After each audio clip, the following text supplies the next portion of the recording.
Hello there, BookTube. My name is Daniel. Welcome back to my channel, Guilty Feet. I've got no rhythm. Today I'm going to do a brief review of a major new release of 2022. Before I get to that, I'll take you through the other books I've read by this author. So the book that we're going to talk about is the first of two novels being released this year by Cormac McCarthy. This is The Passenger. This is the US edition that I had shipped to me from Amazon. There's another shorter novel. So this was 370 odd pages as a shorter, like 200-page book, Stella Maris, which I think is just out now. We'll get to that in a second. But I thought I'd take you through my reading history with Cormac McCarthy. This was his first novel in 16 years, something like that, since he won the Pulitzer Prize for The Road, which we'll talk about in a second. But starting at the beginning, I've read prior to The Passenger, I've read four previous Cormac McCarthy books and had pretty solid experiences with all of them. But there are major gaps in my Cormac McCarthy reading. I haven't read Blood Meridian or Suttree or No Country for Old Men. My first Cormac McCarthy was All the Pretty Horses.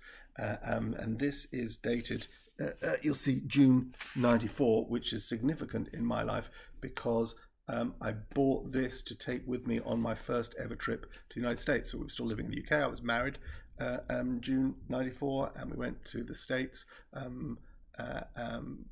My wife finished her degree. I was working, and we took 2 weeks and went to Florida because my dream, my whole life, I was 25 years old at this point, my whole life, or 24 years old, turning 25 in June. My whole life I dreamt of going to Disney. And so we took 2 weeks and went to Florida, a week in Kissimmee where we went to all the parks, and then a week in St. Petersburg on the other side of the Panhandle. So I read this in Florida, June 94. If you have any sense of recent modern history, this was the summer of OJ. So the slow speed car chase down the highway after his wife and her lover had been murdered.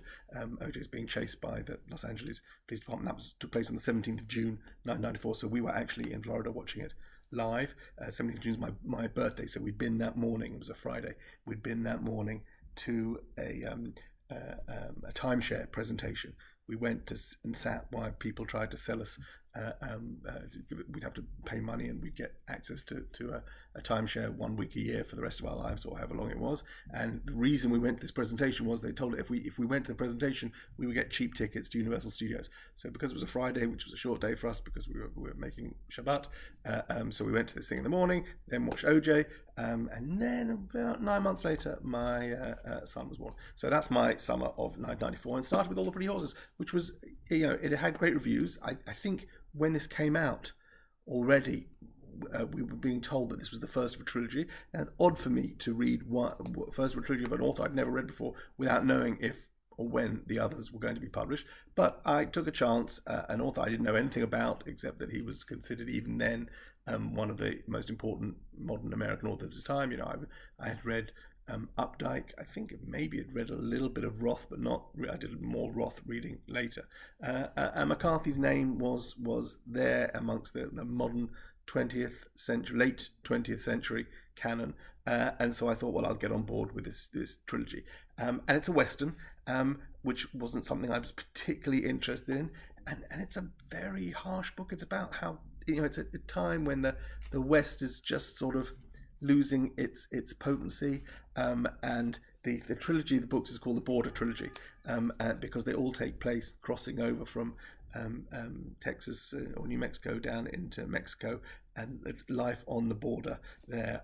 And very young boys. I think the hero in All the Pretty Horses is John Grady Cole. I think he's a teenager at the time, and it was beautiful and spare, and kind of marvelous. And there's a lot of dialogue, except it's never clear that it's dialogue. There's no quotation marks. There's no M dashes. People start talking and a new line, and you're supposed to be able to follow along the conversation, and you do if you get your mindset into it. I really like this. I was struck by it. It was very early in my reading career, and I liked All the Pretty Horses, even though it was a bit harsh. and downbeat, and some shit goes down. That was that. So then a few years later, that's I said that's June '94. Then I've got August '95, Part Two. This is like, I think, some kind of water damage. Terrible. I should probably throw this out. I don't know what's living in this edition, but this is The Crossing. This is the second of the Border trilogy with a new cast. So that was John Grady Cole, and here we got Billy Parham. Also in New Mexico, the years just before the Second World War. So we're now I'm reading this off the back. So now we are what we think of as the 20th century, but still down on the border. There is that sense that maybe the Old West hasn't completely disappeared yet. That's the sort of time. It's a sort of no time. It's in between time. And the border is this in-between world. And after the first part of the Border trilogy, All the Pretty Horses, we come to The Crossing. It's a bigger book, also sort of quite downbeat, but marvelous enough to keep me going. And it took a while before the third. So that was 94 and 95. I read those, and then I've got August '99, the last in the trilogy, Cities of the Plain, which bought this in Borders by the looks of things and that's a UK. Borders is in pounds, so it must have been a trip to the UK in '99 because we were already living in Israel by that point. But that get to complete the trilogy, and this was kind of wonderful. So the first two books were a bit downbeat and a bit anxiety-inducing because of the roughness and the insecurity of life on the border for our young protagonists. And in Cities of the Plain, we see the characters come together. John Grady is slightly older, and he's had a rough experiences early on, but this was a much more joyous book. I think that there's some humour here and some lightness, and it was kind of beautiful and a great coda to this trilogy, which I recommend. And I think in McCarthy reading, there tends to be a lot written about the books I haven't read, so I can't speak to Blood Meridian or No Country for Old Men. But actually, in my first experience of McCarthy, this trilogy was exquisite, beautifully paced, and kind of gorgeous. So after these come out, then you get No Country for Old Men, which I didn't read, and waited until The Road won the Pulitzer Prize, and I picked this up. And if I found the first two of the Border trilogy downbeat, The Road is just absolutely miserable. It is an apocalyptic world where everyone's dying, and a father and a son trying to stay alive. And if you know anything about this, you'll know it's just irredeemably sad, but also kind of magical. This won a Pulitzer Prize. I think it's a beautiful work. I haven't chosen to, and I don't think I ever would sit through the film. I'm not sure I could read this again, but I remember thinking that he had found moments of grace in all the sadness depicted here.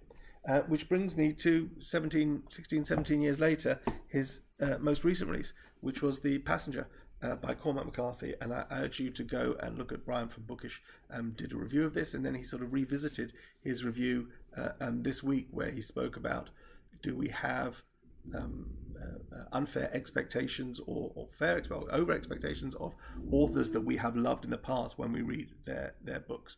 So I can only tell you, I'd read, so up to this I'd read 4 Cormac McCarthy books and had positive experience with them all.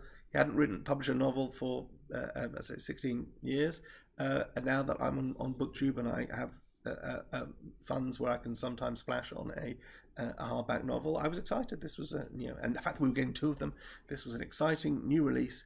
There is another kind of factor which I mention from time to time, and I don't want to dwell on because I don't care that much about it, but there is a sense amongst a lot of the channels that I watch on BookTube that old white men don't really register. So people are less interested by a book, a new release from Cormac McCarthy, than they would be. It's not really his contemporaries, they're about 15 years younger than him, Kazuo Ishiguro or Salman Rushdie. There's just a sort of prejudice against old white men, which is okay. They've had it their way for long enough. I don't mind that so much, but I don't have that prejudice. I don't read old white men exclusively, but I'm not afraid of reading old white men when I've had previous positive experiences with a particular author's work. So I came to this excited. My understanding was going in that it was going to be slightly more philosophical. There was that McCarthy in real life has been spending time around some physicists, and he was interested in, as a child post sort of the living in fear of the atomic war, nuclear war, that this was going to be sort of post and all that, but just more, I don't know, literary than sort of plottiness of the trilogy and the road, which was sort of an exercise in writing as much as it was a novel itself. And I was here for it, so I picked this up, and now I've read it, and yeah, it's just not great, and that's disappointing because I was excited for it. I was excited to read the second one, and now I'm not so much desperate to pay new hardback price for Stella Maris. The Passenger is kind of dense, a bit more plotty, sort of conspiracy. It's not really a thriller. A man sees something that he realizes will get him into trouble, and then the government messes with him for a bit. There's a whole creepy story about his relationship with his late sister. Then there's chapters told from her point of view where she hallucinates a whole crowd of people because she's very brilliant, but she's suffering and has been institutionalized or is institutionalized herself. I don't know. There was a lot going on, and none of it really stuck or intrigued me beyond the. If the book had been genuinely interested in following through that early thread of seeing something and the government messing with it and having come to some resolution about that, how to, as an actual sort of Cold War thriller kind of thing, then maybe, that Will Smith made that movie Enemy of the State, which I really enjoyed. It was a Tony Scott movie about which I, at one point early in my career flying for business, I ended up seeing that movie a lot. In the times before you got your own screen, there was a couple of months where I watched Enemy of the State about 8 times on flights. Anyway, by the by, if it had been that kind of sort of conspiracy thriller, sort of 70s thing, the Conversation, Gene Hackman, who was also an Enemy of the State, if it had been that kind of thing, I might have been here for it, because it sort of starts off pointing in that direction, but then goes off in these tangents and weird things and hallucinations and dream characters and a meditation on sanity and something, and I really lost track of what was going on. So, like Brian had suggested, that he was in the minority in not really loving this. I'm afraid I'll join you there, Brian. It wasn't great. Passenger by Cormac McCarthy, the least of the 5 Cormac McCarthy books that I've read, and sort of taken away the urgency to read the second novel that he's publishing this year, which may well be the last new work that we see from Cormac McCarthy. I think he's already turned 90. I hope he continues to write and produce and publish. But didn't love it. Passenger, Cormac McCarthy. Take it easy. Bye.